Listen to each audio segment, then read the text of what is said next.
For those of you who don't know me, my name is Suze Allen, and I'm the host for Memoir Church. And we meet the first Sunday of every month, and each time with a memoirist in some part of the process of writing their memoir. And so it's always exciting to hear their stories and to take good care of each other. And by listening and learning and supporting these life stories is basically what they are. They carry the human spirit forward.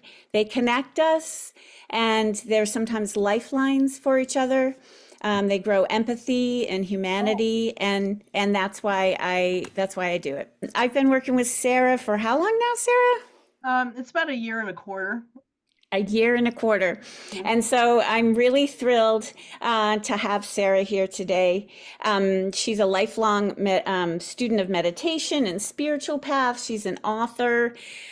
She was a journalist, a sociologist, and I encourage you to get her 4 books about right-wing movement. She knew what was going on in the 90s before all this went down in the right-wing movements and the Christian right. And she has a solo law office in the East Bay, and she's a practicing astrologer, and she's a contributing writer. She does book reviews, and she's something. And I'm really glad to have her here. So I'm going to bring her here with me. Thank you, Sara, for Thank agreeing to you. do this. I'm Thank so you. Thank you for thrilled. inviting me. I'm thrilled. Thank you for inviting me, Susan. Thank you for everybody who's here. Yes, it's good to see you all in California. It's a sunny afternoon, so it's hard, I know, for people to be inside.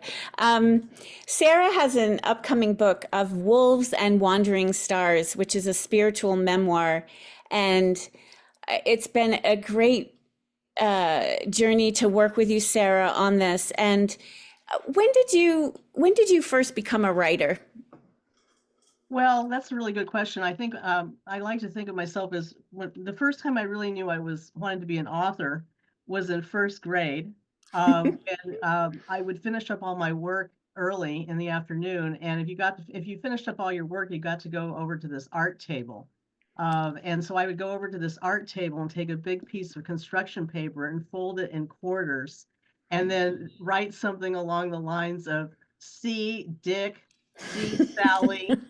There's Jane and Spot, and then I would illustrate it, and I would think, I'm making a book. So So the that's where it the started, actually, yeah. that's But great. really, more seriously, I wrote, I wrote term papers, I wrote things, I wrote journal entries. But it was really when I was in my late teens and early 20s, and I became an activist. Then I started writing letters and then letters to the editor about things going on in Central America. And before I knew it, one of the editors of the Oakland Tribune invited me to start writing op-eds, like Hmm. news analysis pieces.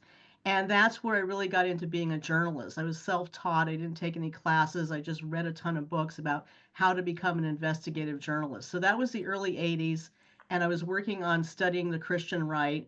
And the two things of writing, journalism, and then the activism came together. And before I knew it, I was getting all these articles published about particularly the role of the Christian right in Central America, which is actually going to be one of the pieces I'm going to be reading today. And so it just kind of snowballed where I was writing articles, getting published. Then I went to graduate school. Before I knew it, I had my first book contract, and my work on the right really snowballed during the 80s. So that was the journalism, the scholarship, and then eventually that ended, and it was really about, oh, I don't know, a few years ago that I started writing bits and pieces of this memoir. And when Hmm. I first started working with you, Suze, what I had was a kind of a file folder box of about 300 pages of odds and ends of, this experience, that experience. I started writing that really in the late 90s when I was in a women's writing group. But I actually joked at the time in the group that I really thought that somebody needed to be over 50 to write their memoir. So I wasn't 40 yet. But anyway, I always had this idea that I was going to eventually write about my whole life trajectory and all the different twists and turns on, mostly of a spiritual nature, but that I would really need to also address my political work as well. Mhm. So I was writing, writing, writing, and then as I became an astrologer, which started about 10 years ago, through meeting someone who's actually here today, Daniel Fiverson, um, helped me get started. I eventually started writing new moon and full moon essays, and then that snowballed into writing astrology book reviews and so on. So it's always been a love of my life to write and particularly to publish, I must say. I like writing. I like writing for myself, but I like writing for the public. Mm. There's an astrological view on that and why that's true for me. But I must admit I like getting published. And So what is it about that? What, because a lot of people write and write and write, and they mhm, have, books and all kinds of things they've written, and they're tucked away on their computers or in mhm. file folders. Or what is it about that you're driven to publish? I think because for me, the writing has always been, with the exception of the stuff in first grade, the writing has always been about somehow educating. It's been tied in with being a teacher and tied in with like making something happen or preventing something from happening. So with the Mm, activist writing, it was like I wasn't just writing to, because I was entertaining myself. I was writing to get the United States government to stop doing certain things or mm, and to get the public to pay attention to certain things. So it's like writing as a call to action. mhm, That's been kind of the driving force. Now with this memoir, I'm not really doing that. I'm not writing to get somebody to do anything. This is much different. This is more writing for self-expression, writing for understanding, and writing for the way it's got interfaces with public writing is writing so that eventually readers will know a number of things, but one of them was what it was like to be in the spiritual counterculture of the 1970s and beyond. Because I have a really strong viewpoint about the fact that there's a lot of books out there about, by and about really well known spiritual teachers, many of whom I love and have sat with. But what was it like to be an ordinary person living a regular life, having to make a living, dealing with relationships, and being a lifelong spiritual seeker? And mhm, I think that there's not enough written about that. There aren't enough written works about the ordinary person who's on a spiritual path. So mhm, this has been one of my motivations in putting together this memoir is to put that down as kind of a marker of what it was like to be in this culture at this time and also very committed to spiritual practice. So that's mm. kind of where I'm at right now. Well, it really strikes me that being a seeker, you've done, Buddhism and Sufism and shamanism and the occult and astrology, and there's an innate curiosity in you that I think is fantastic for being a writer. Mm. But how does it feel to be curious about your own self? Because one thing we know about memoir is that it can't be just reportage. It can't be like this happened and this happened and this Right. happened and this happened. That's it. That's not memoir. It Hmm. can be autobiography. But so, what is it about your own turning the writing on yourself and your lived experience? Well, I think the reason I started, that's a great question. I think the reason that I started writing the bits and pieces long ago was I was trying to make sense of it, because I've had actually a pretty challenging life, which is not going to be the pieces I read today. But I've had to write through a lot of stuff about, what was that all about? Why the hell were these things going on? And so that's for me, memoir practice that's not necessarily tied to getting something published. Writing as therapy, writing as sort of digesting one's experiences. And then lately, this is just fairly recently, I view what I'm doing as writing as art, the craft of writing. Does that sound good? Is that like good writing? Writing as Hmm. I'm presenting I hope this doesn't sound conceited, but I want to present wisdom and art. Mm-hmm. Because now that Yeah. I'm getting old, it's not just like information. It's like, oh, here's something that happened to me, and maybe somebody else, maybe somebody who's young will read this and go, yeah, oh yeah, that's right. Oh yeah, when you see somebody who claims to be a spiritual teacher and they're doing this, look Mm-hmm. out. You know, like learn from Beware. the experiences that I'm going to be telling you. So I'm Yes, sharing and wisdom and art. yes, and you share that without calling attention to itself. So something you're doing is the examined life and Hmm. going back in and being curious. And what are some of the things that became clearer to you as you've gone back over all your notes, that those 300 pages, and then you're fleshing it out? What are some of the things that you might have gained, or is there anything that you gained a new perspective on or understood about why someone acted the way they did, why you were feeling the way you were feeling, and how you got through it? Whew. Um, well, there are a number of common themes, common threads throughout. One is my I am simultaneously very naive and also very resilient. So I fell into a number of traps repeatedly where if you read, I think, wait a minute, didn't she do that already?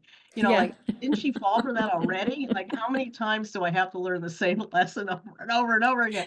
Apparently, it's often a lot. So it's this kind of like, oh, there I am again. I'm like the fool, card in tarot, where I'm like continually about to go over the cliff, but I don't notice it. Yeah.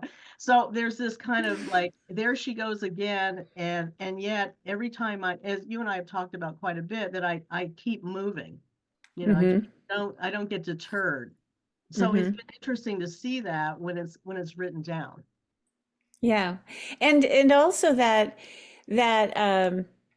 that curiosity that you have about your own life and how our lives have such important wisdom and lessons for ourselves as we're writing the memoir and for others as we share it. So it's twofold. We can't be writing about and thinking about who's going to read it all the time. We Right. have to keep staying invested in it. And I think that your tenacity with that has been great. And I love working with you because you're always like, oh yeah, oh, that's so good. Yeah, we'll do that, and your willingness to go deeper and to uncover things. It's not for the faint of heart writing a So, memoir. Mary Carr said it's like punching your own self in the face with your own fist, yeah. and wading in waters and revisiting. Was there anything? You're almost through your first draft, and some of it Hmm. is really second draft and some portions of it, but the Yeah. piece as a whole, was there anything that you were like, oh, reluctant, I do not want to Oh go yeah. there again? Plenty. Mhm. Absolutely. Well, just to tell folks, I've written about 500 or 600 pages on this thing, and I'm now at the hopefully the last chapter, which is their last section, which is probably gonna be about 90 pages, and we'll whittle it down. I'm actually finding that the writing about the last 10 years of my life is harder than writing Mhm. about the earlier periods, which is interesting in a way. You'd think it would be the opposite. But I think it's because the earlier material I have so well digested it and I have so much actually distance from a lot of it that it's easier to write about. And writing about some stuff that happened just even in the last 10 years is turning out to be more challenging Mhm. because I don't think I have fully resolved certain pieces of it. And so that's a little surprising, but it's Mhm. good. It's what I'm working on right now. Yeah, and you haven't digested all of that yet. So it makes sense that you're trying to make sense of it and you're Uh-huh. making sense of it as it relates to the rest of your life. Because a lot Mhm. of times, we're just living our life. We're not looking always backwards and going, oh, that seems to be a thread, Mm. Yeah, And with the exactly. memoir, you're looking for the thread and where the story ends. So I find that very interesting. Mhm. Well, thank you. I'm so glad you're here, Sarah. Yeah, And I'm going to thank take you. myself off the screen Okay. and let you introduce your four pieces. Mhm. And I can't wait to hear them along with everybody else. Great. Thank So, you, Suze. so I'm going Okay, to take, all right, here I go. great. Okay, so what I'm going to do is I'm going to read four pieces. Again, this is the memoir in progress. And just to give people a little bit of a sense of the time, I'm going to first read a piece that's going to be from the prologue. And it's a scene that happened in 2007. And then I'm going to shift time and I'll explain that as I go, because this is really just the prologue, which Susan and I feel like is a really good scene that introduces um, kind of metaphorically what my life is about in a way. What this scene is about is that I did a lot of retreats at a place called Spirit Rock Meditation Center, which is in the San Francisco Bay Area. And it's this wonderful, amazing Buddhist meditation center that I was part of for about, 10 or 11 years. And a lot happened there, and a lot of what happened there will end up in my book. This is a scene from a retreat in December of 2007. It's our last morning together, about 100 meditators sitting in the hall on a cold but sunny day, mid-morning, late December. Light streams through the windows of the dome-shaped hall. The back dome door of the hall is open. There's a cool breeze coming in, refreshing after so much cloistering over days of sitting in this big room with the heat on. A tall young woman wearing blue jeans and a gray fleece sweatshirt has picked up a mop and she's dusting the pristine hardwood floors. We each take our zabuton mats outside onto the patio and shake the dust from them before stacking them neatly against the wall by the back door. I inhale the cold air and I'm smiling to myself, thinking this is literally a breath of fresh air. I can feel my heart beating a bit faster as I'm excited that I'll be heading home in a few minutes. I make my way to the front of the hall to break my silence by saying thanks and goodbye to my meditation teacher, John. He's sitting with the other retreat teachers on the raised platform next to the huge black gong they ring to announce the beginnings and endings of each sitting period. Other meditators are lining up to say a few words to the teachers before we head out of the hall to each go on our way. Since 2000, I've been timing most of my retreats to coincide with John's schedule as a visiting teacher. He listens with a grin and a knowing nod when I tell him bits and pieces of my long and winding spiritual path during the 15-minute interviews the teachers give us meditators every other day while on retreat. John, thank you so much. He takes my hands and holds them tight. Sara, thank you. What an amazing retreat. John's salt and pepper hair is combed back. His skin is slightly ruddy. He's wearing his usual rust-colored flannel shirt. I can see light streaming from his eyes. We hold hands for a few seconds, saying nothing. Then he says, Sara, thank you for your practice from before. You mean before, like because I missed your retreat last spring? No, I mean your practice from before. Before? Do you mean like what I was telling you about when I was younger and I was on the Sufi path? No, he says, I mean your practice from before. What do you mean by before? You, my dear, have been practicing meditation for many lifetimes before. I'm taken aback. I have nothing to say. We continue to hold hands for a few seconds. I feel a powerful warmth go from John's hands into mine. We give each other a quick hug, and I walk out of the hall. On a retreat of several days or a week, I don't leave the immediate area between the meditation hall, the residences, and the dining hall. So walking out the center's gate toward the parking lot is always a bit of an adjustment. I'm going to have to put my key into the ignition, drive out onto a busy highway, and return to my normal life. I walk down the hill toward the parking lot. I notice that after some rain, the hills are a lush green. The air smells like wet trees. Practice from before? I hear the words I've just exchanged with John. I step onto the black asphalt of the parking lot and I feel myself stumble. Suddenly, I have an odd sense of deja vu, as if John and I have had the very same conversation before. I look slightly to my right, and I see a fleeting image of a middle-aged woman of uncertain ethnicity, maybe Tibetan, maybe South Asian, maybe Latin American. My eyes are open. The image appears in a flash, maybe a fraction of a second. Just an image of a short, rotund woman with dark skin and long black hair, wearing brightly colored embroidered garb. And I feel a sense of deja vu. Who is that? I have seen her before. Mm. Does a soul choose its incarnation, one lifetime to the next? Do we choose our parents, a family, a culture, a time and place in history to learn lessons, to make amends, to resolve or continue something from some kind of past? I have pondered this question from time to time. Why is it that three or more siblings born into the same family and raised in the same environment end up living such different lives? I suspect that we enter this life not as a tabula rasa, but with some clear predispositions, a blueprint of sorts. We come ready with our unique personal powers, and then things happen. We meet a special teacher. We hear a song on the radio. We find a book. We have a car accident, land an unusual job. All of these events seem to be out of our control, or are they? Do we create our own reality? I doubt it. Are we just shackled to our fate? I doubt that too. All the trees in the forest grow and bend in their own way, but an acorn will grow up to be an oak tree. It will never be a pine. I suspect that by some mystery unfathomable to the human mind, something in us has appeared before. Some ineffable essence will persist and return again, not in linear time, but more like a spiral. I recall a line from the poet Jalaluddin Rumi. We come whirling out of nothingness, scattering stars like dust.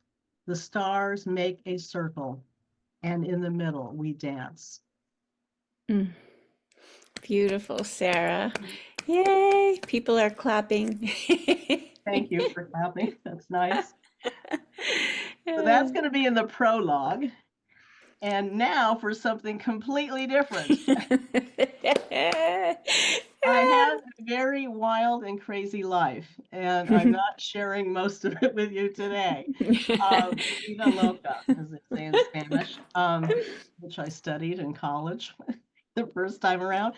What I'm going to transition to now is a situation from 1986. So in 1983, I became a completely obsessed with studying the Christian right because I was also a Central America activist, and the Christian right was up to their necks in those wars.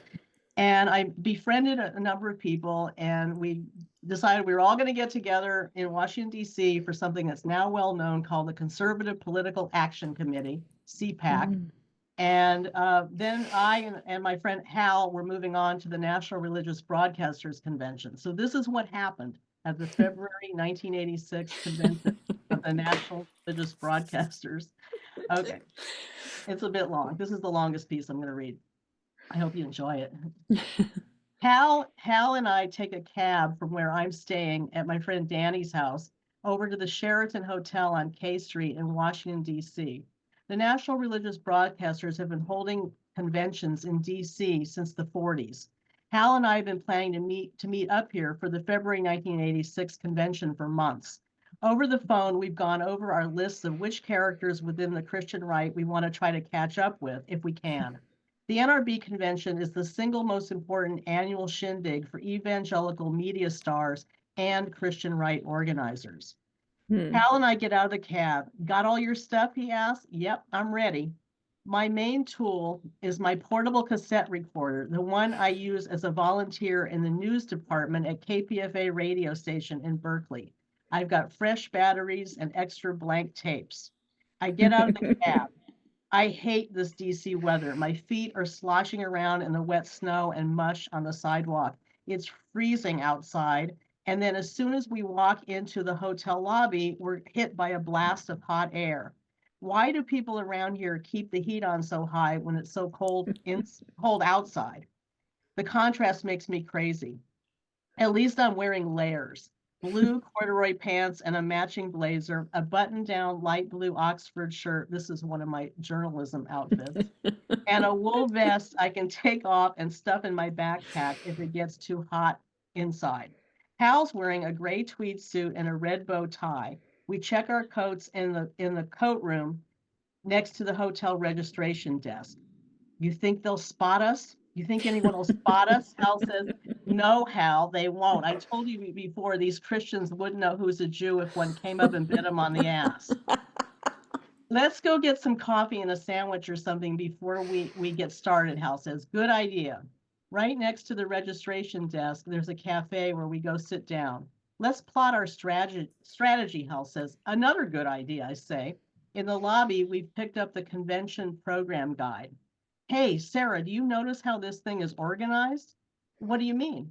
Well, look at this map here. Upstairs in the hotel ballroom, that's where they're going to have all the big shots like Jimmy Swaggart and Pat Robertson giving the major talks. But look, the good stuff, the vendors and the activists, they're all set up in the basement.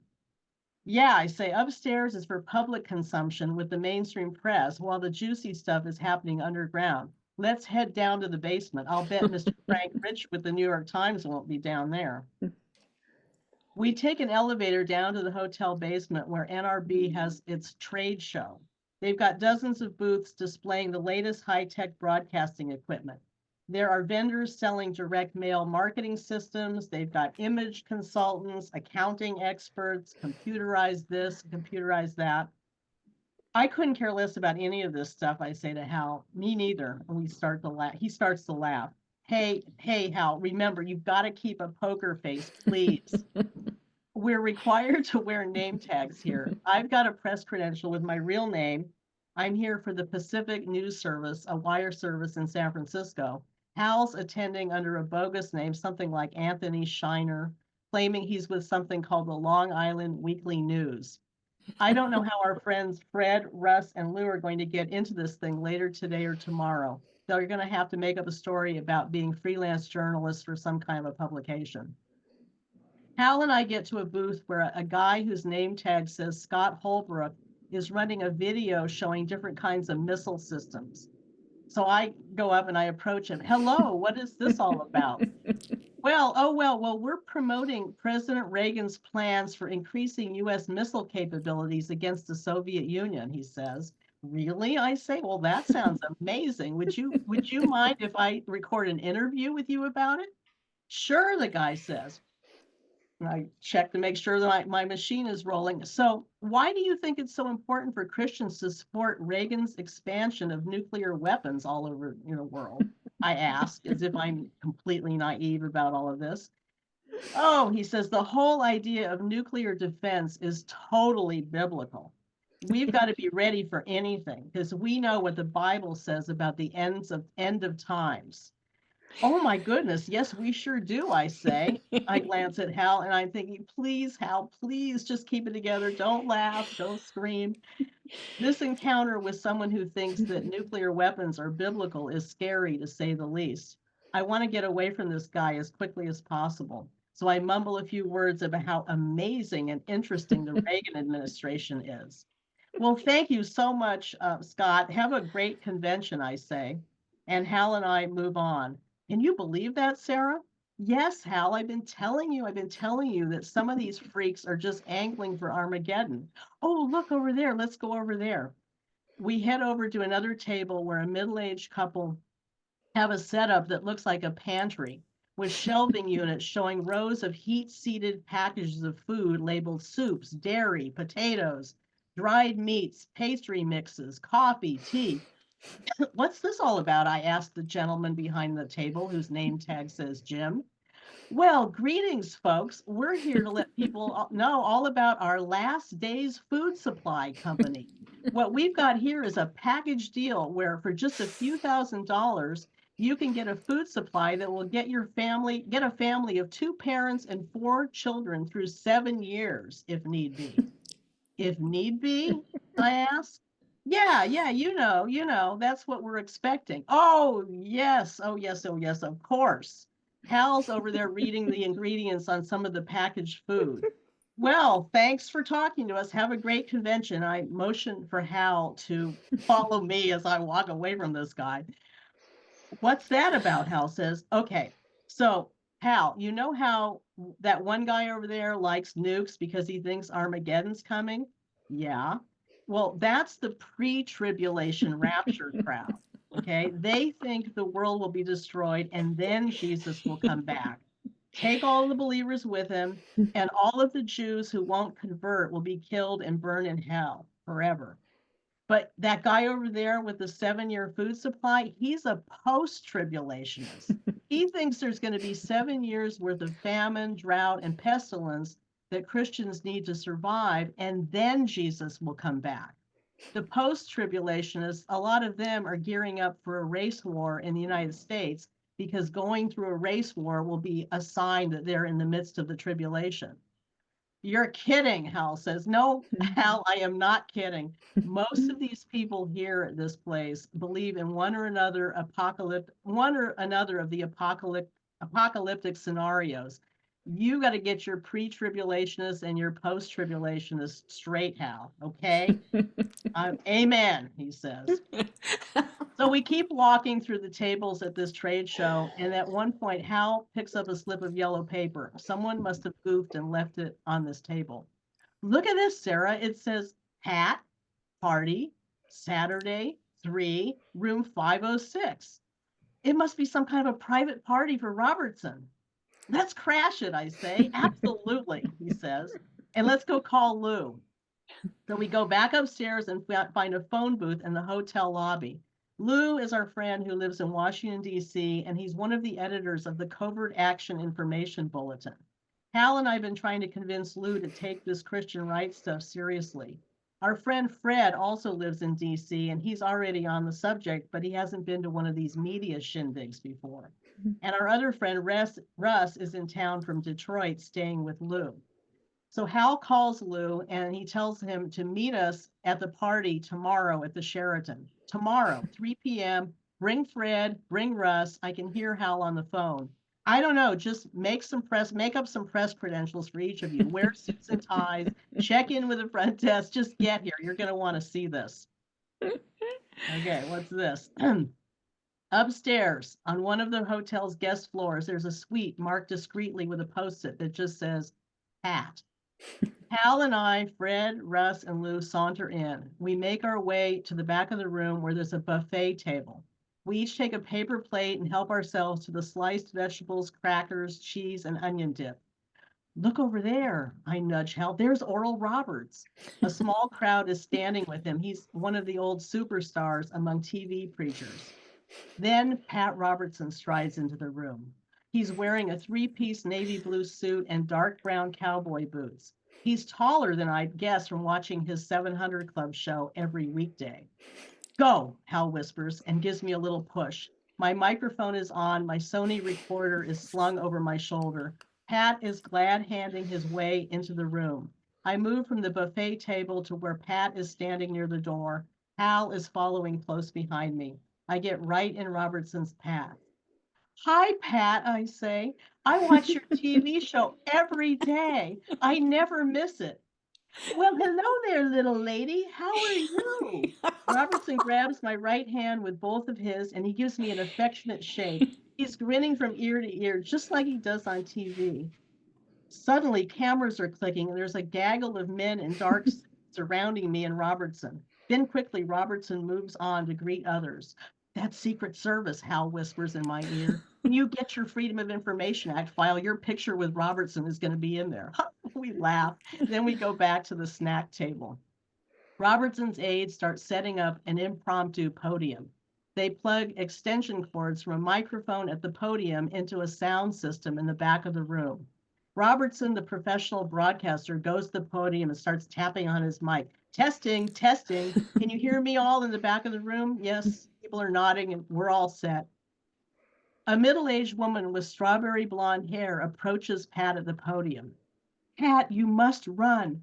You must run for president. I have heard from the Lord on this. Robertson lifts up the woman's hands. They both close their eyes and say a short prayer.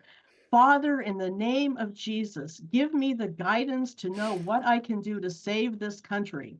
The woman is beaming. Wow, she's praying with Pat Robertson. He might be our president one day. A Robertson aide takes the mic from Pat and asks, "Hey, everybody, does anybody have any questions for Pat?" "I do." I raise my hand and step forward with my microphone held high. I give a quick look at it to make sure that the cassette tape is rolling. "Step up a little closer, young lady. What's your question?" "Well, Pat, I know you are really, really, really involved with the freedom fighters in Central America. So I'm wondering if you could please tell us, if you're elected president, what will you do to help the freedom fighters?" "Why, thank you, young lady, for that wonderful question." Pat's now in his element. "The Reagan administration," he starts telling us, "is doing everything possible that we can to help those freedom fighters. I know because I'm in on some of the meetings. They invite me in to talk about how to get aid to, what they call the Contras, as they're called." Really? I don't look back at my friends. I just keep looking at Pat, smiling while I'm thinking, that's illegal. Congress has passed laws against U.S. funding for the Nicaraguan Contras. My friends and I, we've been covering violations of these laws by private groups. I, in particular, have been tracking Robertson's role by watching his daily 700 Club TV show. Yeah, the Contras," Robertson keeps blabbing on, "they're being supplied by Israel and South Africa." What? He goes on, but I'm hearing only two words that are newsworthy: Contras and South Africa in the same sentence. "Well, thank you, Pat. That sounds really, really interesting," I say. I move back to the snack table. Hal, Fred, Russ, and Lou are standing there looking at me and at each other. I'm stunned. They're stunned. We've known for several years that Israel has been giving covert aid to the Nicaraguan Contras and to the Guatemalan regime. And we know that Israel has ties to the apartheid government in South Africa. One of my friends has been reporting on those connections extensively. But how the hell is Robertson linking South Africa to the private network for the Contras? And why would he blurt it out if it weren't true? "Hey, Sarah, you just got a major scoop," says Fred. "Yeah, I know," I say. "Wow," says Lou. "Good work." I'm feeling a total adrenaline rush. I'm going to have to digest this, but I just nailed Pat Robertson on tape. The five of us stand at the table for about another minute. We're munching on vegetables and crackers. "Hey, let's get out of here," Hal says. "We got to go talk about this thing that Sara just got." "Yeah," says Lou. We all walk out and head for the elevator. "Let's leave for the day," Hal says. "I think you're right. I don't think we're going to get any more work done today. Let's go back to where we're staying." We split up for now. I take a cab back to Danny's house. I've got a tape of Pat Robertson talking about things he shouldn't know about, let alone be discussing in public. Except he didn't know that my friends and I were crashing his party and I was recording the whole thing. Oh, I love the tone of Yeah. your voice. Oh, Pat. I was 27 years old. Yeah. I was a young little lady. And many years passed doing all that work day in and day out, going to lots and lots of these kind of events all over the country and writing books about this. And then, but then a lot of what the book is going to cover is how I actually felt during that period and how I was doing something that on one level was the true me, and then on another level was actually very painful because I was not being my true self. And there's a lot of material about how that intersected with my long-term relationship during the many, many years. And I became more and more alienated from having a sense of alienation from who I know myself to truly be.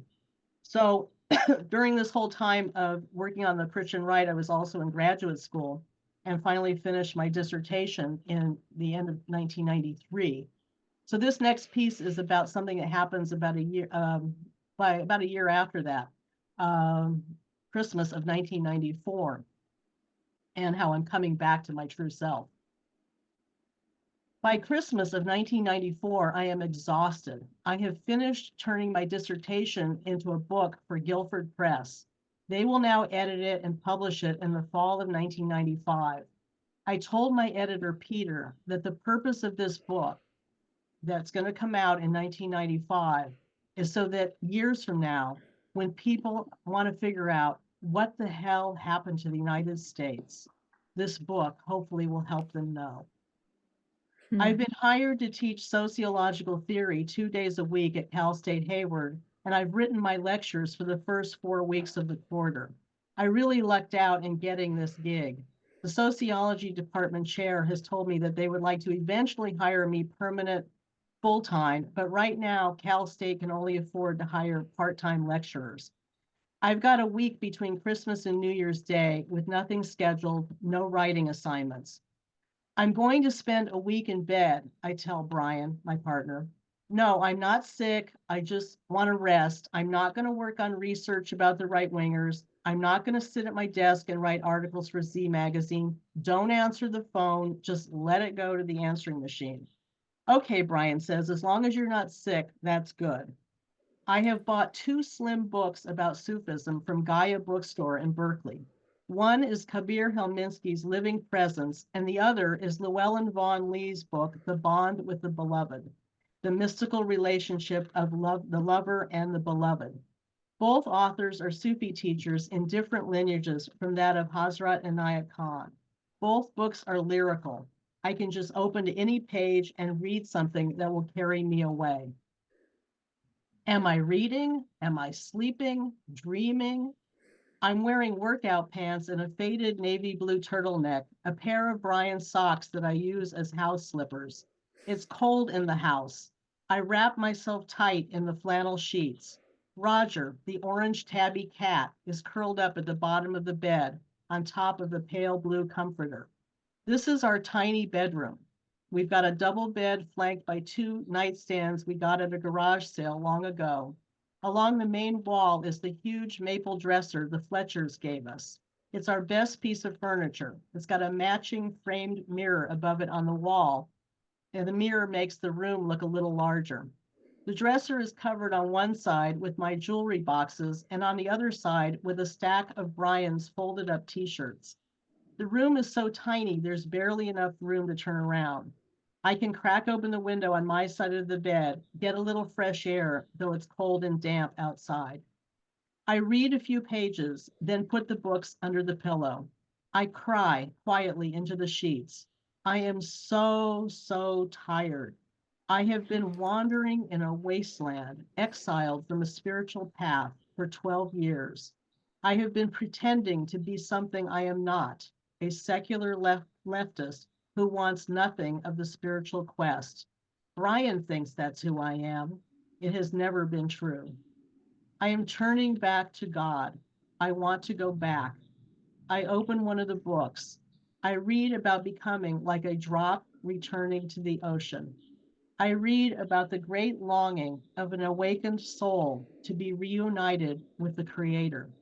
I read a few pages at a time from both of these books. I drift. I repeat what I'm reading in my mind. Ishq Allah ma'abud lillah. God is love, lover, and love itself. I read from one of the prophet's sayings. I was a hidden treasure longing to be known, so I created a creation to which I made myself known. La ilaha illallahu. Nothing exists but the divine being. I feel waves of hot energy in my chest and stomach and forehead. I hear a torrent of words, like all of the teachings I had imbibed from the Sufis in my youth are now flooding into my being. I feel suspended in space, though I'm burrowed under flannel sheets on a firm mattress. I feel shrouded as if I'm in a pink cloud. I read a few more pages and then put the 2 books back under the pillow. Bereshit bara Elohim et hashamayim ve'et haaretz. This is the first line of Genesis. In the beginning, God created the heavens and the earth. I'm back in my childhood memory. Mr. Hyam, the Hebrew school teacher, taught me to repeat that line, and I did over and over while I walked around our apartment in Sepulveda on summer nights when I could stay outside till the streetlights came on before I had to go back inside and listen to Vita rant. Allah is the light of the heavens and the earth. The days of this week go on like this. I get up, go out to the kitchen, make a peanut butter and jam sandwich, make a cup of black tea, take them on a plate back to the nightstand, lie down again, resume reading a few pages, go back to sleep for an hour or more. Brian calls me into the kitchen for dinner. He's got the week off too. He's cooking our usual plates of sauteed tofu and vegetables over rice. I eat and go back to bed. He watches TV in the living room, joins me in bed later to sleep. Are you okay? Yep, I'm fine. I'm just tired. I need to sleep. For a week, I am on retreat in bed. I have read about the Sufi conversion experience called tawab, the turning of the heart. There is an almost physical sensation of the heart turning inside the chest. Take me back, I pray. I am flooded with memories. Pir Vilayat used to ask us, do you remember who you really are? Do you remember your divine inheritance? Yes, I remember. My exhaustion subsides. I remain cocooned, reciting the Sufi zikr of remembrance in its briefest form. Allah silently on the in-breath, sensation in the heart. Ooh, on the out-breath, silently flowing out through the heart. Everywhere I turn, I see the face of the beloved. Beautiful, Sarah. Thank you Thanks. so much. Thank you. Thank you. And that Uh, happened. yeah, beautiful work.